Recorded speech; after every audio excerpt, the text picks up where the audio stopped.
and welcome to the first video in Beetlegust. It's showtime. I will be making Beetlejuice themed videos all August long. In this video, I'm going to be continuing to build onto the house. Currently, we just have the dining room. In this video, I'm finally going to start building the walls of the kitchen. And in the second part of the video, I'm going to be trying out an airbrush that I recently got, which I think will help me in the future with certain finishes I need to create on the walls. We have a lot to do, so without further ado, let's go ahead and get started. I just want you to know this first part of the video, I'm kind of miming what's going on, and that's because outside sounds like this.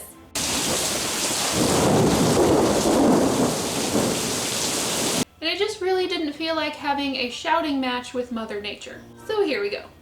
So far, the only room I have completed in the Beetlejuice house is the dining room. I created the floor plan and the walls for that room out of double thick foam board and some wood sticks.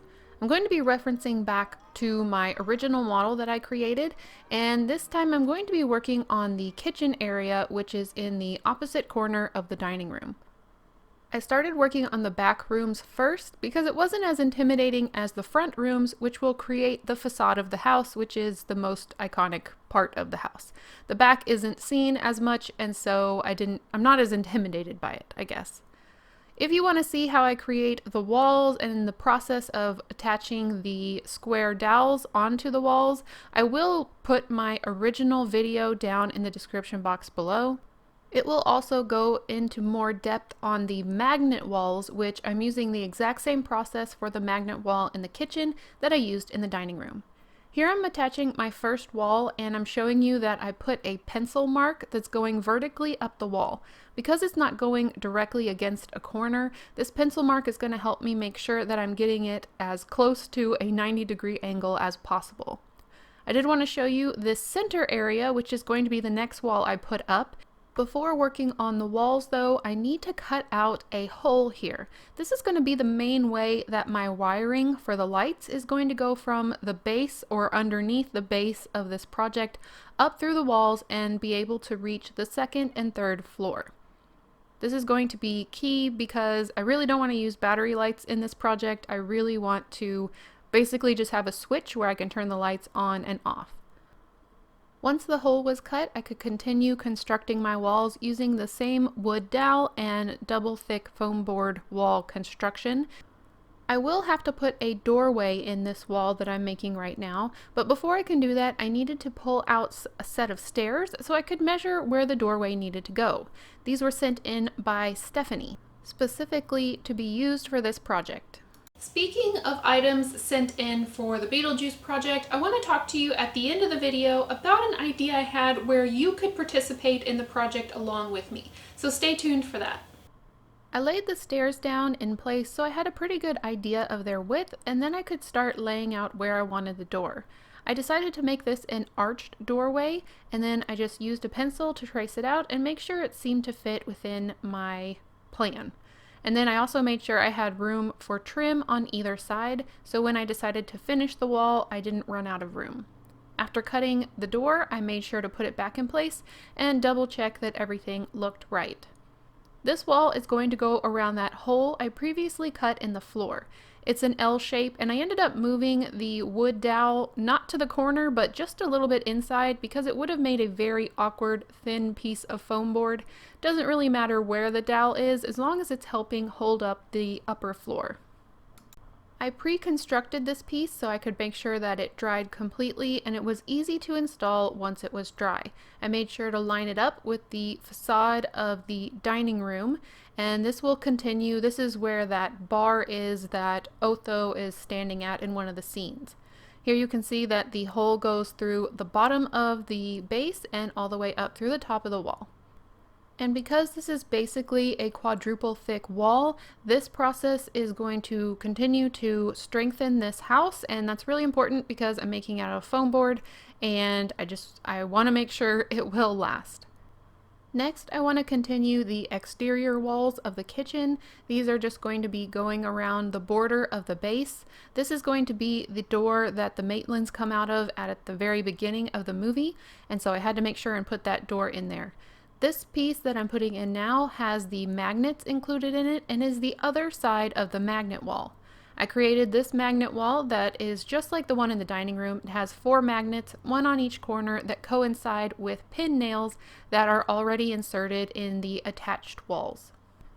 Again, if any of this seems too fast or confusing for you, I will make sure and link that video down below. I'll make sure I title it as Magnet Wall Video so you can easily find out more information about these processes that I'm using to put the walls in the house. This wall you see on the bottom here ended up just being one big long wall of foam board that also has a gap in it, so in future I plan to add a column to help support this area. After I'd finished up the walls for the kitchen, I wanted to go ahead and do a little bit with the stairs. The stairs are one of the most iconic parts of the house, honestly, because Lydia dances in the air in front of the stairs. And I just wanted to go ahead and get a jump start on that area of the house, so this is what I did. When it came to the stairs, I really wanted to work on a flat surface. So what I did was I held them upright and took a scrap piece of foam board and kind of marked where that foam board hit the bottom of the stairs. So when I transported it onto my work table, I could kind of line everything up with the grid and make sure that I had the stairs at the correct angle so it didn't look like they were leaning the wrong way once I had finished my build that's going underneath the stairs. Once I was happy with how they were sitting, I put a piece of paper underneath and started to trace the outline of the stairs. As I stated before, this is a really important part of the house, and so it's really important that I get this area correct. In the example I showed you, there's this little underneath area. It looks like maybe a reading nook or something underneath the stairs, so that's what I'm going to be creating today. I drew a triangle that will exist underneath the stairs, and I just kind of drafted out the area that I want to be open. This is creating my pattern that I can then put onto my foam board and start cutting out those pieces. I'm cutting off the stairs because I don't need to account for those. They were really just there for me to draw underneath them. So now I can check that everything still works, and this is going to be my pattern that I'm going off of. At first, I thought I was going to have just one side of the stairs that was completely solid, so it was just a solid wall underneath the stairs, and the other side was going to have the opening. So you will see that I have a solid, and then I have one with the opening cut. In the end, I decided to cut the opening out of both of them because I will eventually have an exterior wall, so I don't need to have the solid wall underneath the stairs. I hope that makes sense. It took me a little bit to figure out exactly how I wanted to do this. So here's the opening, and we're looking from the exterior of the house in towards the stairs, so that's why it kind of looks like it's backwards from the picture I showed you. But if you're looking from inside the house, it's the correct way. Off camera, I went ahead and cut out the opening on the solid piece, and that's what I have right now in my hands. And I left this little stiletto heel looking piece on the corner, and that's because this piece isn't going to be glued in, and it's going to act as a balance to keep the stairs upright. Later on, it can be cut off. Once I'm happy with my pieces, I'm going to go ahead and measure in between the foam board so that I can create a wall that will go in between those pieces and make a ceiling and interior wall for the stair opening. This ended up being like 2¼ inches. I just cut a long length of that size off of some scrap foam board, and it was very fiddly without anything being glued down, but made sure that would fit in between the 2 foam board walls. Before I could add in the 2¼ inch wide piece, I decided to go ahead and glue down the double thick walls so that they weren't moving all over the place. I glued one to each side of the stairs, making sure that the stiletto heel piece was going to be against the exterior wall. Then I glued on the other piece, and here's what I'm left with. Now I can take this single layer of foam board and measure what size it needs to be to go here and create this wall. I'm adding a pencil mark where I would be cutting it off, but instead of cutting it, I decided to go ahead and score it. And so that means I'm just going to be cutting with my X-Acto knife through one side of the paper that's on the foam board. Then I can fold it and kind of crack the foam board in half, and then that is going to create a very nice joint that's going to go from the wall part to the ceiling part underneath the stairs. This is kind of saving me a step in having to make sure that the two pieces that I could cut individually come together nicely. Once those fit well, I can go ahead and glue them in place, and I'm going to be using tacky glue for that. Every now and then you'll see me use my hot glue gun just to tack things in place so that I don't have to hold them while they dry. I didn't have a long enough piece to score it again, so this piece I'm cutting from a separate piece of foam board, and I'm just going to be angling one of the corners so that when I do put it in place, it fits snugly up against the previous piece that I put in, and I have a nice angle there underneath the stairs. Then I can cut it off to size and glue that piece in place as well, and now we have our book nook underneath the stairs. I'm not really messing with this top portion yet because that's going to involve the second floor, and so I'm just leaving that alone for now. So now I can put that into my project. You can see how it sits up against the wall. It does really look like a high heel shoe, which I think is kind of funny, but this is how it fits in. As you can see, I'm leaving room for that wood dowel on the right side because I do have to have an exterior wall that will go past that and enclose the staircase. From this angle, you can see that the stairs do stick up pretty high past the top of the walls, and I do have to remember that I will be putting in a ceiling and a floor for the second floor, and I'm not quite sure how tall that's going to be, and so I might have to cut off some of the top of the stairs, but that's a future ARIS problem. And eventually I will cut off that heel, which is what I was showing you in that clip. So here is a final look at what I got built during this video. I'm pretty happy with the process. We now have a new room to work on, the kitchen. There's going to be a lot that goes on in that room because it's supposed to be a modern kitchen. I don't think I've ever done a kitchen before. Definitely not a modern one, so it will be an adventure. So that's it for the building part of the video. We have a brand new room, finally, that we can get to work on in the house. So now I'm going to pull out that airbrush. I haven't opened it, I haven't looked into it, I haven't tried it. We're all going to do this together. Here we go. Here's the big box and the little box because we ordered the wrong thing. Most of this is right, but then a single action airbrush was suggested, and this has a double action, so I had to order a replacement because I did it wrong. And then I also got some suggested paints to work with, so hopefully I'm all set up for some success today. This airbrush set was definitely an investment. It's something I've known I wanted for a long time, so I didn't mind investing a little bit more money than I would usually on something I've never used before. I was really thankful for a subscriber, Michael, hi, that reached out. He's been teaching airbrush for years, had a lot of knowledge, and gave me some tips on some supplies and machines to try out. He also was very kind to let me know that I can email him anytime with questions, so he may regret that. We'll see.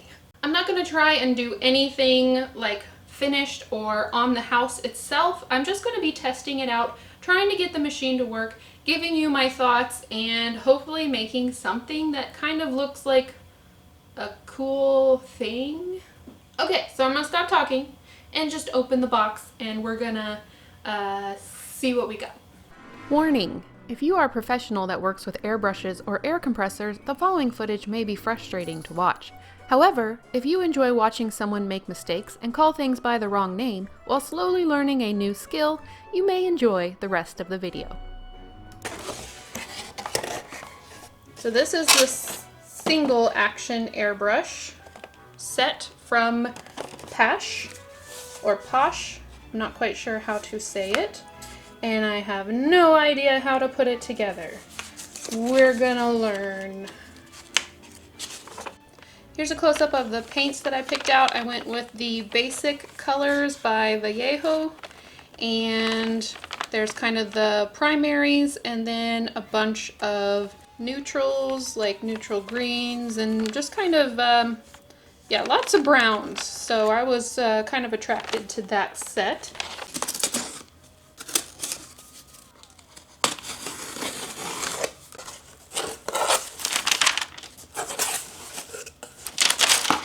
So here's the double action that I ordered by mistake. So we may just leave that packaged up and return it. I'm not quite sure what we're gonna do with that yet. Or maybe we'll use it. I don't know. Maybe having a second airbrush will be good. Looks like the rest of the box has some cleaning supplies and a mini air compressor, which is the air part of the airbrush. So, very important. So I'm gonna get this out and we're gonna put it together.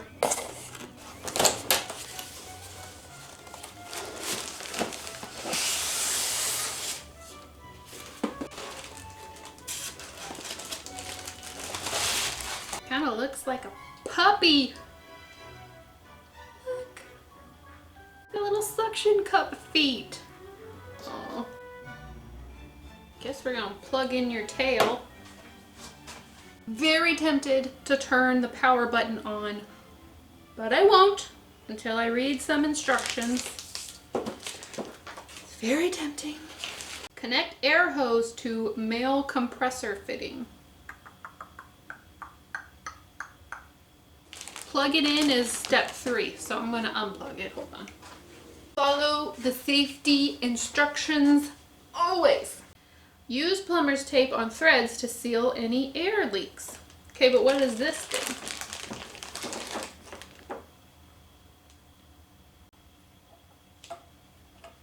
So this goes on like this. Okay, so that's where I gotta put the plumber's tape?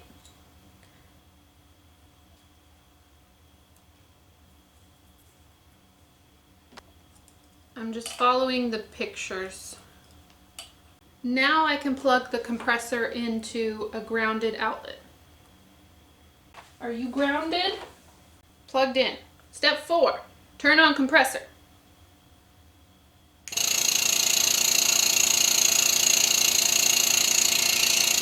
Oh, it's coming out here. It is kind of quiet. I'm impressed. Use adjustment knob to set desired pressure. Is that this? Let's try it.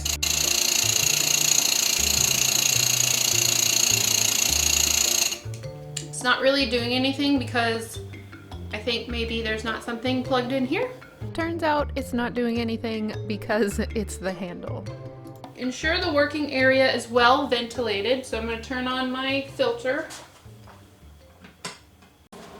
Sorry if that's loud. Compressor will run when your airbrush is being triggered.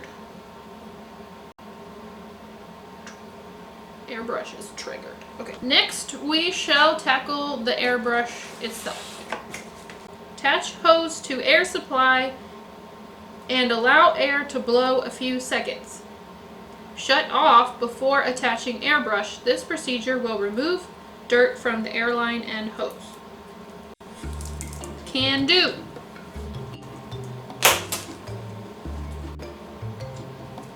Okay. Air is coming out. Still don't know what this does. It's a handle. Okay. Hold firmly and point away from face. I should have read that beforehand. Attach hose coupling to the airbrush. Okay.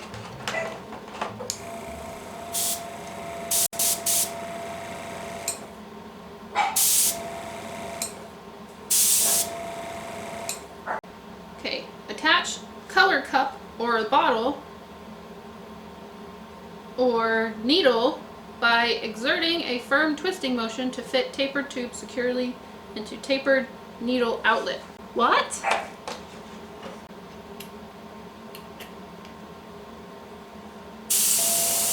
It stops if you're not painting. So it's kind of like a little smart thing. So it's not just running all the time, which seems like a good thing.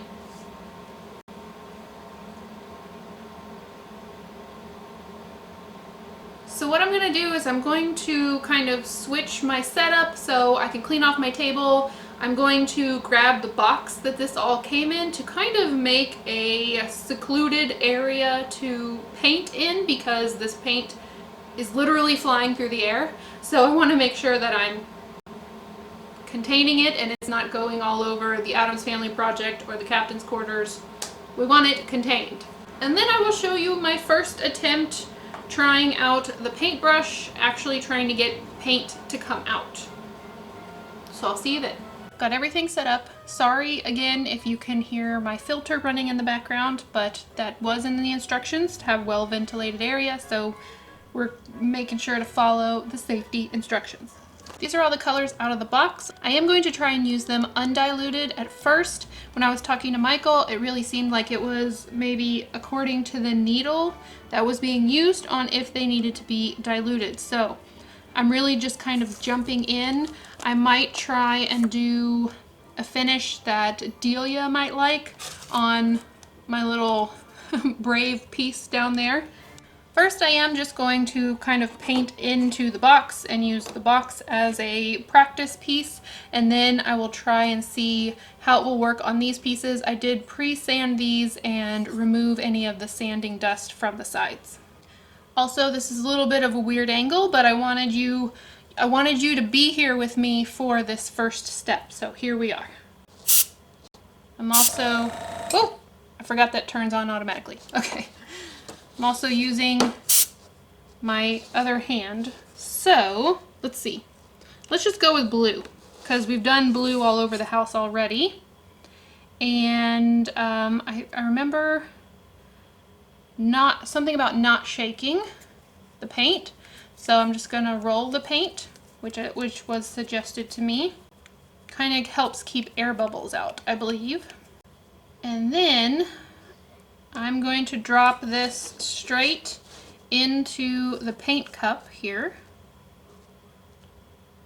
I think that was maybe 7 drops, so we'll see how far 7 drops takes me. And I think I'm ready to go, I guess. No paint is coming out. Okay, I have done something wrong. I'm gonna remove the paint cup. Looks like it went up in there because I can see the blue on the entrance point here, but I don't know why it's not coming out. Do I need to adjust this? I don't know. I moved something. Let's try again.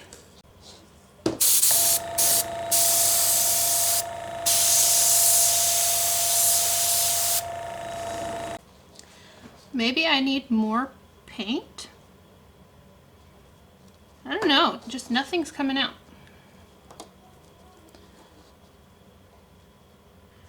Alright, so we've got maybe like 13 drops in there now. Oh, it's coming out. It's alive.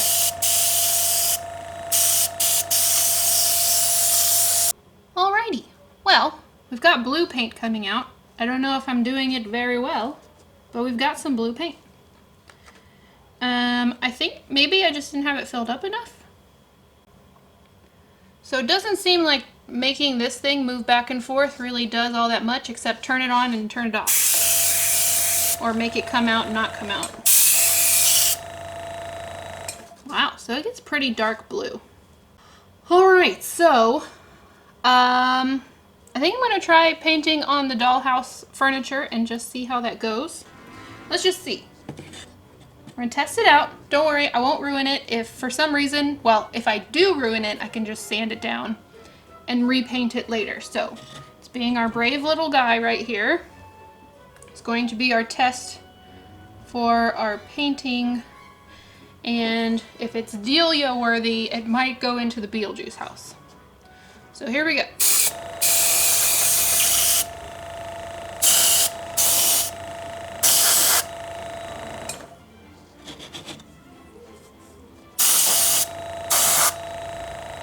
See, I'm just not sure. I thought like a few drops of paint would go a long way, but it seems like it's using the paint really quickly.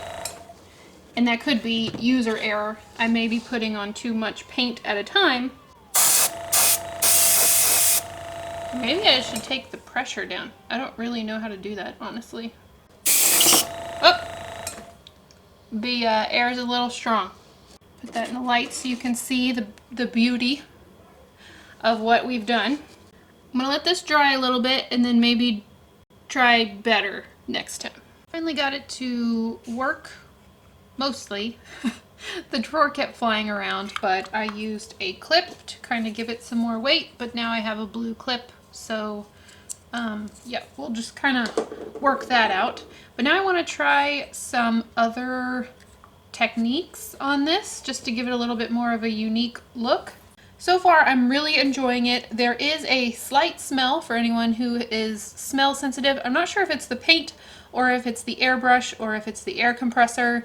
It's not an unpleasant smell. It's just a very slight, kind of powdery smell a little bit, but it's not really bothering me. And as I said before, I have my air filter on, so I'm not too worried about that. I'm gonna kind of go with this green. I'm not really sure what green it is or how it looks. It's called Azul Claro, or pale blue. There we go. That's the language I speak, pale blue. I'm also going to get something that makes it a little bit easier for me to move it around. Just using a scrap piece of foam board and some masking tape to kind of stick it down. This will keep it from falling over. And now I can move the foam board around so I don't risk getting fingerprints on my piece.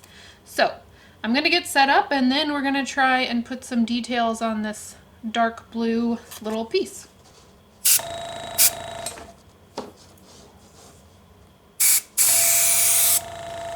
It's kind of this light green color. I was going to try and do some thin lines, but I'm not sure I have the skill to do that. I'm going to try on this cardboard real quick.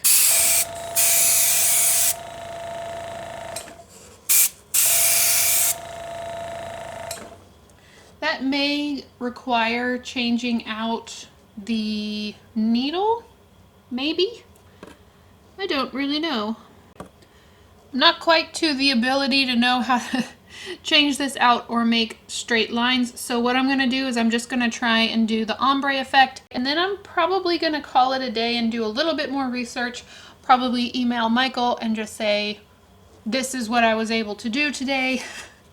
What should I try next to up my skill level without overwhelming myself? So I guess I'm doing ombre on the top now.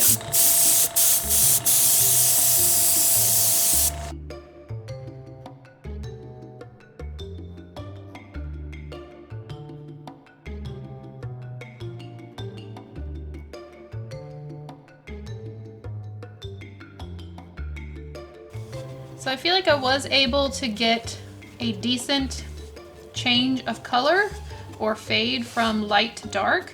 This would have been very difficult to do with just a brush and acrylic paint. So I think this was a really fun experiment. I think this will be really fun to work with in the future, and I'm excited to do more with the airbrush. I might do some like little nighttime stars or something with like a detail brush. It could be like a nighttime theme. But yeah, that was really fun. I'm excited to do more. Thumbs up for the airbrush. Alright, so here's my idea for how you can participate in this project with me. We had done this with the captain's quarters where everyone sent in a book to fill up the bookshelf, and it ended up being one of my favorite parts of the project. Recently, I had a few people asking me, what can we send in for the Beetlejuice house? Do you remember that iconic diorama up in the attic part of the house? That's gonna take a lot of work on my part. It's a lot of little tiny houses, and so I was thinking maybe that's where you could send in some items to help me complete the set. I plan on making the miniature of the Maitland house or the Beetlejuice house, but all the other houses and shops that are part of the town, I think would be fun if they were made by you. So if you want to make a mini house to go into the miniature diorama that goes in the attic, Here are some of the parameters that will help make sure that they work for my project. If you decide to participate, please make sure that you just send in one house. That gives a better opportunity for everyone's houses to be showcased or used. Make sure not to make the Maitland's house. As I said before, I'm going to be making that, and it means it probably wouldn't end up on the table if you did send that in. The base of the house or shop that you create needs to fit on top of your fingernail. That'll be a good guide for you to know that you created a house that's the correct scale that will work for the miniature diorama. From the numbers of books I received in the captain's quarters, I know that there's a pretty good chance I might get several houses. Please know that there is a chance that your house may not make it onto the main diorama table. But my plan for this is to have a shelf or a display in the attic for all the other houses. There's part of the movie where Adam goes out to buy another model, to buy another house to go into the diorama. So I think it would make sense if there was a portion of the attic where there were some boxes or some shelves where it looked like future pieces that Adam was going to add. So in doing this, I'll be able to have everyone's house that is the correct scale showcased in the attic, and it will look like it makes sense with the story.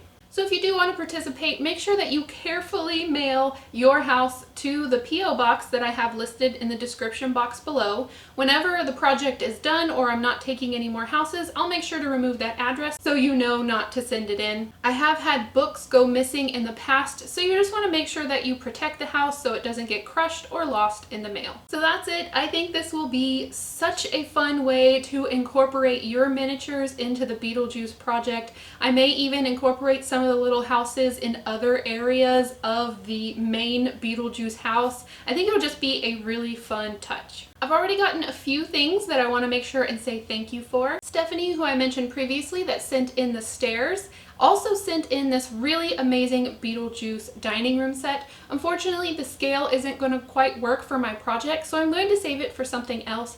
And I really love the way she did the back of the chairs, so that's definitely going to inspire how I create the dining room set in the future. Kimberly sent in this really cool Ouija board and the handbook for the recently deceased, and also a tarot card set. These of course will work perfect in any room of the house. You can never have too many handbooks for the recently deceased. Thank you so much, Stephanie and Kimberly, for taking the time to send in those miniatures. If you're deciding to send in a house and you want to send in some other miniatures that you think will be helpful, feel free to do that. However, if it is something that I plan to make in the future, it may not be used. So the best way to make sure that your item makes it into the house is by sending in one of those little mini houses. Those are definitely guaranteed to go in. I'm so looking forward to seeing your creativity, and of course don't feel like you have to participate. This is just an optional thing for those who want to join in. So that's all for today's video. I hope you enjoyed it. Next week is going to be a live stream, a Beetlejuice live stream. I don't know what we're going to be making, but I do know it'll be fun. So